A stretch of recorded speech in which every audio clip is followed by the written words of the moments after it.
आइए अब हम आचार्य रामचंद्र शुक्ल जी का जो अध्ययन निबंध है, इसका जो आगे की भाग है उस पर हम चलते हैं।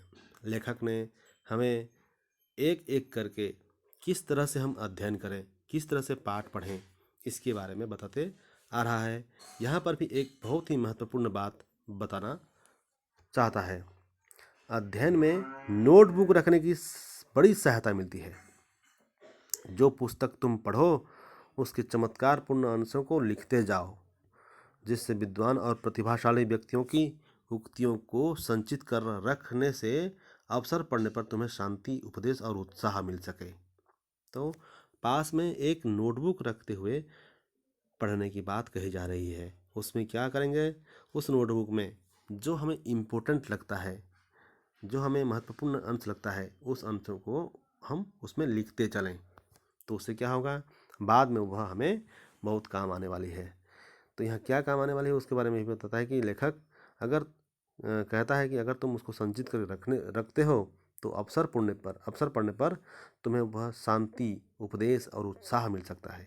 यदि पुस्तक तुम्हारी ही है तो पृष्ठ के किनारे ऐसे स्थलों पर निशान करते जाओ जो बार बार पढ़ने योग्य हो, जिनमें कोई सुंदर उक्ति हो, जो संदिग्ध हो, अथवा जिनके विषय में छानबीन आवश्यक है।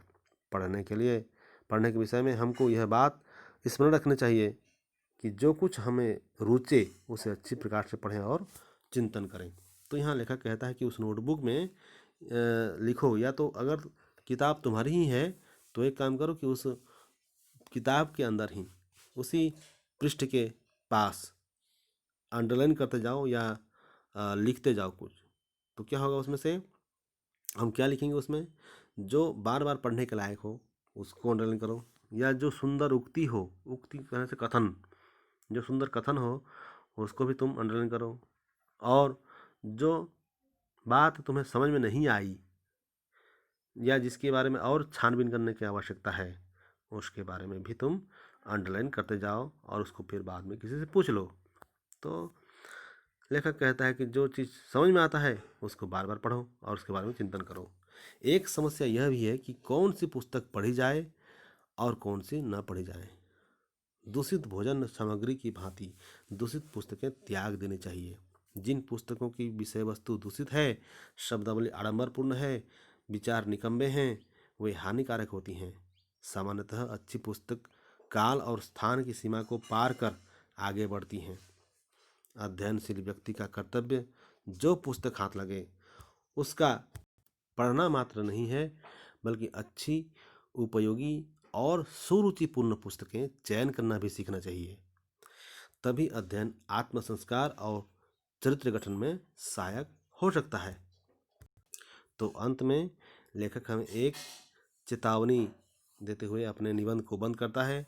वह कहता है कि कभी भी दूषित पुस्तकें मत पढ़ना। अब प्रश्न यह उठता है कि उससे पढ़ने से क्या होगा और हम कैसे उसको पहचानें। एक तो उसको पढ़ने से क्या होगा, जैसे यहाँ लिखा है कि दूषित भोजन करने से हमारा शरीर बिगड़ता है, वैसे ही दूषित पुस्तकें को अध्ययन करने से हमारा मन बिगड़ता है। इसलिए दूषित पुस्तकों को त्याग देनी चाहिए। एक और दूसरा जो प्रश्न था कि हम कैसे पहचानें कि वह दूषित है, तो यहाँ लिखता है कि जिसकी विषय वस्तु दूषित है, शब्दावली आडंबरपूर्ण है, विचार निकम्मे हैं और हानिकारक है।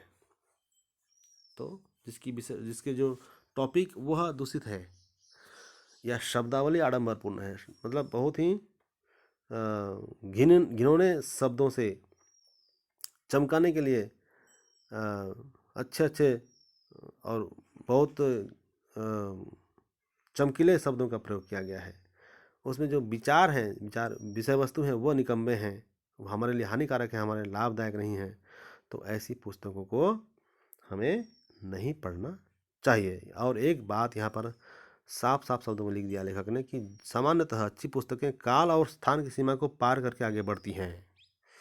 मतलब जो पुस्तकें अच्छी हैं वह काल की सीमा को पार करते हुए आगे बढ़ती है। मतलब वह उस समय जितना इम्पोर्टेंट था आज भी उतना इम्पोर्टेंट है।